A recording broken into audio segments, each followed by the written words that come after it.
Okay, today is the 19th day of Tishrei. And as we said yesterday, it's the Yortzeit of the Gaon of Vilna. Today? Yeah. Oh, I didn't know. Famous. It's in Reb Nachman's, When the did I 18th. forget? That's right. And the Gaon is the 19th. Yeah. And it's also the 21st of October. And we were looking at at two different parables for Ilah ve'alul, for the second type of cause and effect, where the effect is completely encompassed, is a subset of the cause. We said the second type was a teacher and a student, where the teacher's knowledge encompasses, it's not just the knowledge in terms of what he knows, it's also the feeling that the student gets. He's nullified to the teacher because he feels that his mind is contained in his teacher's mind. It's not just the knowledge. It's much more than that.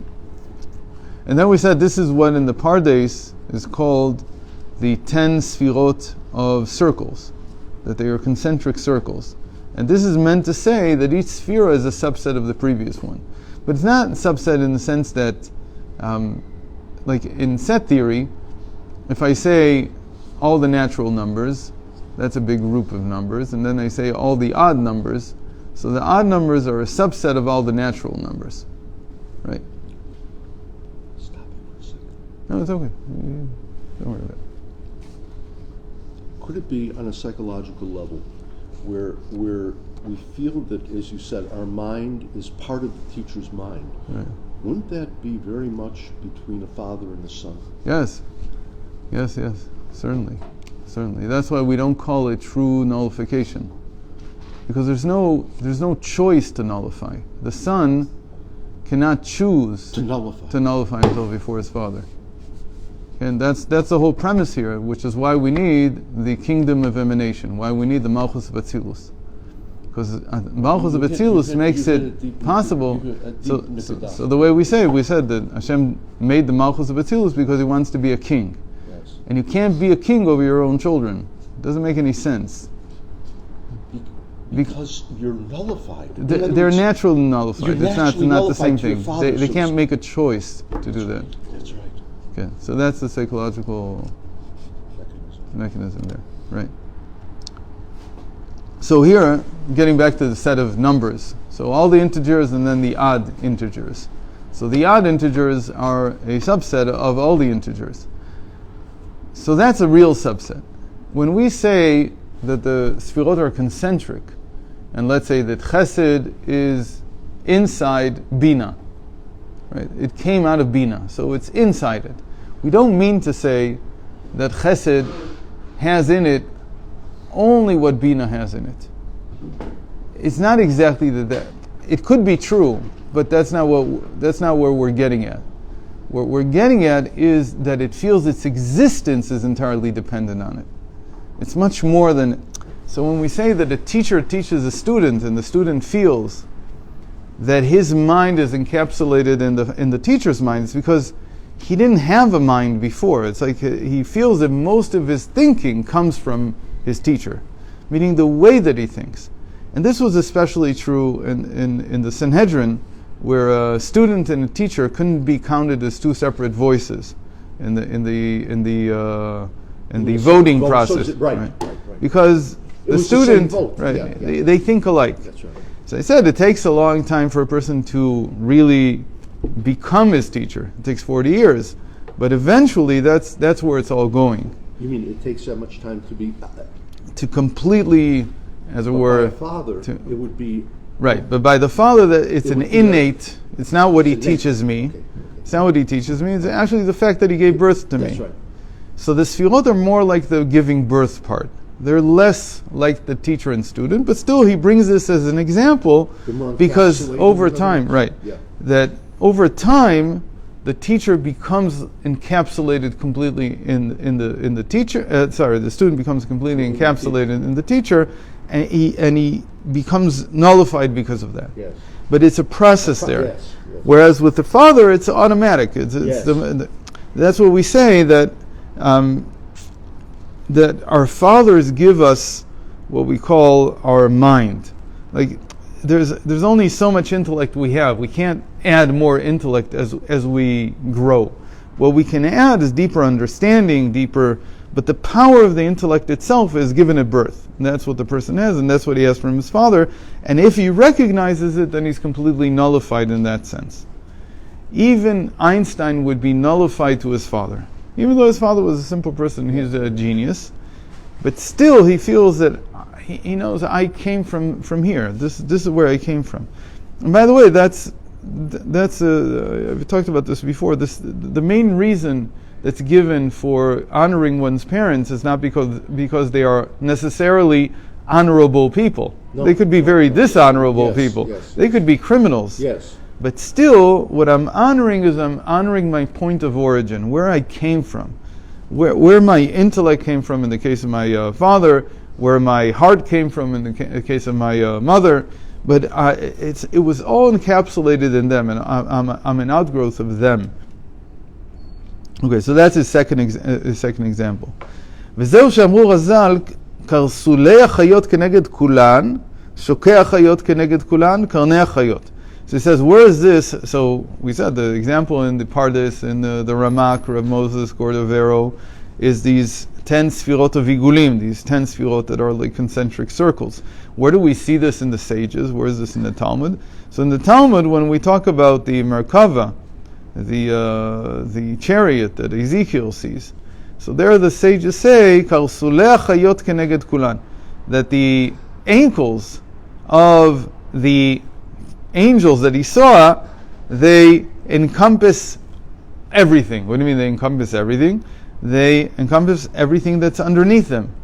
Shokei chayot keneged kulan, their thighs are encompassing of everything. Karnei chayot, their horns, they have like horns, like an ox. Let's say the ox's horns.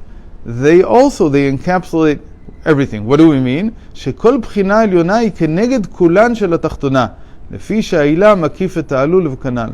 So since they have levels, these angels, so everything that comes after, let's say, the Srafim, he only described the Ofanim. He said the Ofanim, the lowest, have a face of a man, a face of a lion, a face of an eagle, a face of an ox. But it's all the way up. It's that way. We know in all the levels of angels, they all have these four faces. So they all have the same structure in a certain sense, and the structure repeats. It's one of the main principles of Kabbalistic thinking, that the structure keeps repeating, albeit with some shifts and changes, but it's the same structure all the way through. So in the higher reality, whatever is there, all of the thighs encompass all the thighs that go all the way down, meaning the thighs of the angels in the world of creation encompass the thighs of the angels in the world of formation, and so on. And so that's the same principle there in the sages. So he's giving us a whole. I love this because this is like he's giving us a dictionary. He's telling us here it's called this, here it's called this, here it's called this, but it all means the same thing. It's all talking about the same thing. And now he tells us, and in Hasidic language you should know what we call this. Nikra b'china zo b'chinat bitul. This is called bitul. Bitul means nullification. Means not that you don't exist. That is an incorrect rendering of the word nullification, or an incorrect translation of bitul. Although you could say maybe bittul, there is such a thing as bittul means that you don't exist, but it's not the meaning in Chassidus. In Chassidus it means that I am entirely encompassed, and I feel that I'm entirely encompassed by what's above me. And therefore I'm nullified, because I understand I don't have an independent existence. And this is all true all the way down to Malchus of Atzilus. In the kingdom of emanation, that changes. And that's where we need to see why. We'll see in the next chapter why that happens. I think he's going to say it now, actually. He's going to say that this all changes now in Malchus Atzilus. It says, Omnam b'chinat yichud hatata u'b'chinat midat malchuto yitbarach ve'en melech belo am. Says, but when it comes to the lower unification, which is usually the unification of Tiferes and Malchus, or beauty and kingdom, the lower unification, but we said is the lower type of consciousness, where I am the being, and what's above me is non-being. And I call it non-being not because it doesn't exist, but because I don't perceive it. I can't fathom it. I don't understand what it is. So it's like it doesn't exist for me. So that's a gap. That's a big gap. And so I don't feel that I came out of anything that's above me. That's yichud tata. That's the lower unification, and that is God. It comes from God's measure of kingdom. And we said that that's called the reason that God created the world, called En Melech Beloam, that there is no king without a people. What do we mean by a people? Hainu liyot itavut nifradim. There has to be the creation or the coming into being of something that feels separate. Otherwise, it's not a people. And that's what we talked about in the beginning, that you can't rule over your children because your children naturally have some level of nullification towards you because they understand that you're their origin. So God can, and you see also all the problems in every single dynasty, all the problems are between generations. Yes. That the father cannot be a king over his children. Harry is a good example. They're all great examples. Usually that's why, interestingly, it's easier, it's very interesting, it's easier to be a king over your daughter than over your son. That needs a lot of discussion. Why is that? But it's even easier to be a king or queen over your daughter-in-law. And that's why sometimes it's hit or miss. Like with Diana it didn't work, but with Kate Middleton it works perfectly. And not only does it work perfectly, she completely assumes all the duties. And she's like totally in the role. I was quite upset with her recently. Yeah, why? You're popularizing your inner feelings and so on. Huh? You look at King Lear's daughter. That's what probably was so absolutely shocking to him, that he'd be betrayed By his son. by a daughter. By a daughter. Oh, Yeah. that really, because It's very hard to be betrayed by a daughter. Yeah. But that was a tragedy. Yeah. And that was his blind It's spot. not supposed to be that way. He was blind to it. Right. Oh. Yeah, that's the dramatic arc of Aristotle's Poetics, that you have to be blind to it. If you're not blind to it, then it doesn't work. That's the whole point there. So in any case, in order to have a people, Hashem has to create, God has to create something that feels separate. That doesn't feel that it's, to feel separate means I don't feel my origin. שיהיו ביניהם כאילו הם יש ודבר נפרד. To feel separate. בפני עצמם. אלא שאחר כך יבטל מדעתו ורצונו. And then he shall choose from his own will to nullify himself. Then that's a king. That's why on Rosh Hashanah we say, we accept your kingship, we accept your sovereignty. What God needs me to accept the sovereignty, he's the king of the world anyway. But if he wants to have a title of a king, he needs to have a people. Yeah.